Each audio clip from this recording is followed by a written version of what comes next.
The Council of Nikaea is remembered as a moment of restraint, a necessary correction, a line drawn against hubris. But that memory is a lie born of hindsight and fear. Nikaea did not save the Imperium from chaos. It blinded it to the warp at the exact moment understanding was most necessary. To understand why, we must stop treating Nikaea as a moral trial and start treating it as what it truly was, a political surrender disguised as wisdom.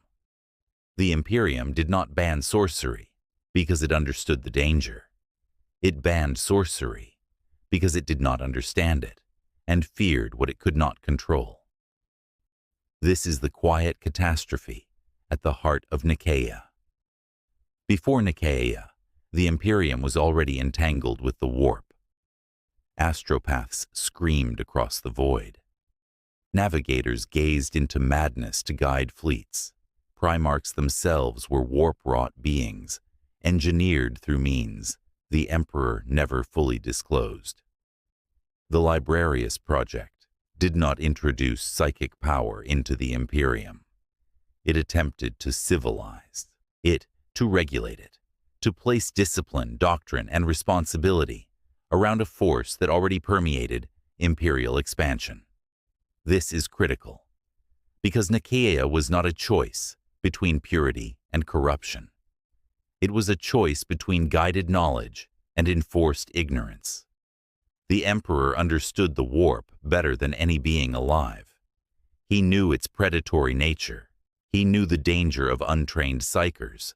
He knew that ignorance had nearly annihilated humanity during Old Night. And yet, at Nikaea, he chose prohibition over preparation, not because prohibition was safer, but because unity was fragile. The Imperium was expanding faster than its ideology could stabilize. Primarch rivalries were hardening into fault lines. Cultural trauma from the Age of Strife lingered in every compliance, and psychers, regardless of control, reminded humanity of its near extinction. So the Emperor compromised, not with chaos, but with fear.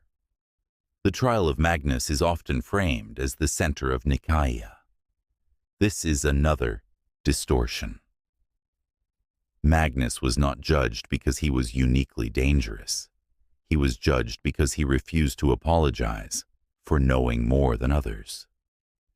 The Thousand Sons were scholars in a civilization that increasingly rewarded obedience over understanding. They treated the warp as a system to be studied rather than a curse to be feared. That distinction sealed their fate, not because they were wrong about the warp's nature, but because they were right too loudly. At Nikaea, the Imperium rejected the idea that knowledge could be safely disseminated. It chose centralization of truth. It chose to declare entire disciplines forbidden, rather than accept uneven mastery. This was the same mistake humanity made during Old Night, repeated under a new banner. The Emperor did not refute Magnus's arguments. He silenced them. There is a difference, and it matters. The loyalist Primarchs who supported the edict were not fools. They were soldiers, administrators, kings. They saw psychers as destabilizing variables in a system already stretched thin. They feared legion autonomy more than warp contamination. They feared fragmentation more than corruption. And in that fear, they helped construct a doctrine that would later justify the Inquisition, the black ships, the burning of entire worlds for potential rather than crime. Nikaea did not end psychic excess. It sanctified persecution. The Librarius was dismantled, but psychic warfare did not end. It simply went underground.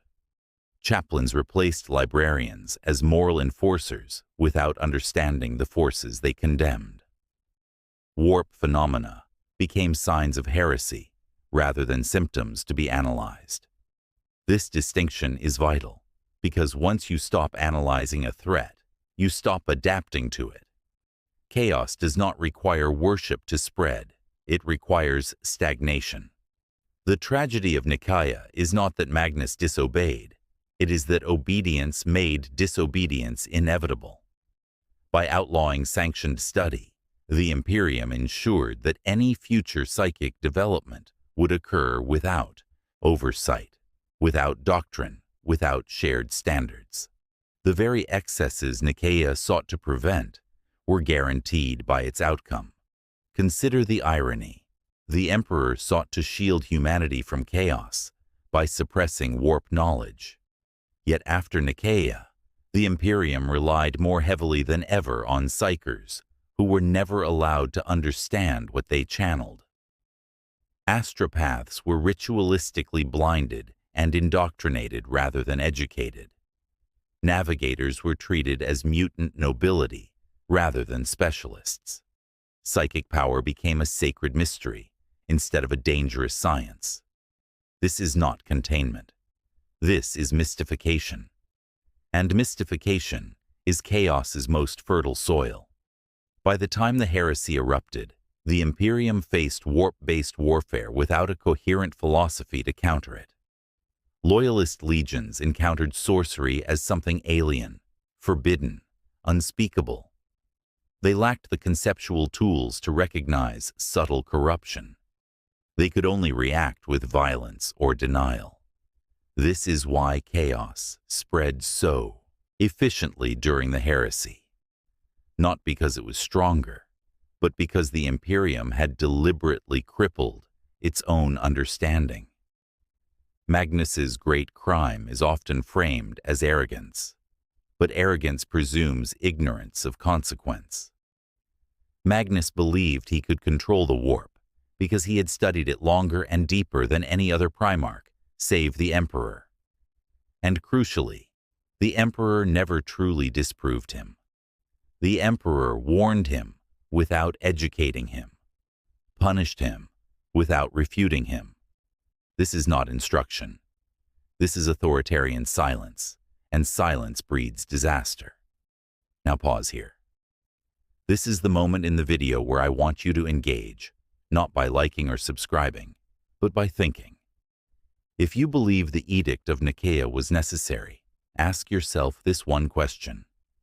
Has the Imperium, in 10,000 years, ever demonstrated that suppression worked better than understanding? Put your answer in the comments. Not to argue, not to perform loyalty, but to be honest.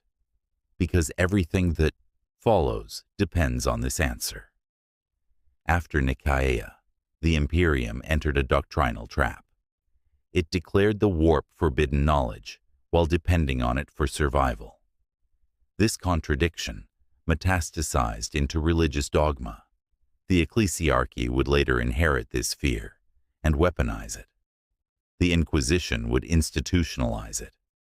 The Grey Knights would be created as a secret exception that proved the rule. Psychic mastery was acceptable only when hidden from the masses. This is not wisdom. This is hypocrisy elevated to law. Guilliman's later reforms fail, in part because they inherit this contradiction. The Imperium cannot abandon psychers, but it cannot openly teach them either, so it oscillates between tolerance and terror. This is why every resurgence of warp knowledge is followed by purges. This is why innovation is treated as heresy. This is why chaos cults thrive in ignorance-rich environments. The Imperium does not merely fight chaos. It structurally feeds it. The Emperor's true failure at Nikaea was not banning sorcery. It was refusing to build institutions capable of handling it. He believed he could shepherd humanity past the warp entirely through the Webway project. But this was a gamble that required perfect execution. And perfect execution is impossible in a civilization built on conquest. When the Webway failed, the Imperium had no backup philosophy, no trained psychic core, no cultural resilience. It had burned its bridges to understanding. Nikaea ensured that the Imperium would face the warp forever, as a superstition rather than a science. Every time a demon manifests, it is treated as a miracle or a curse, never as a predictable outcome of immaterial physics. This keeps humanity locked in medieval responses to cosmic threats. The setting's grimdark stagnation is not accidental. It is the philosophical inheritance of Nikaea. This is why the Council of Nikaea quietly destroyed the Imperium, not in a single moment, but by setting a precedent. That fear is safer than knowledge. That unity requires silence. That understanding is optional. This is the logic that hollowed the Imperium from within long before Horus ever raised his banner. Chaos did not win because it was persuasive. It won because it was studied by fewer and feared by all, and fear is never a shield. It is an invitation. The Imperium today still lives under the shadow of Nikaea. Every psyker dragged onto a black ship, every sanctioned mind bound by prayer instead of theory, every world burned for potential corruption rather than actual threat. These are not excesses. These are logical outcomes.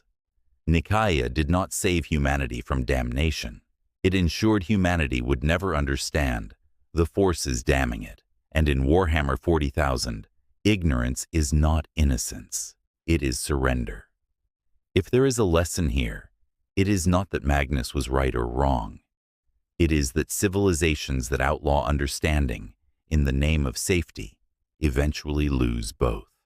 And the Imperium has been losing ever since.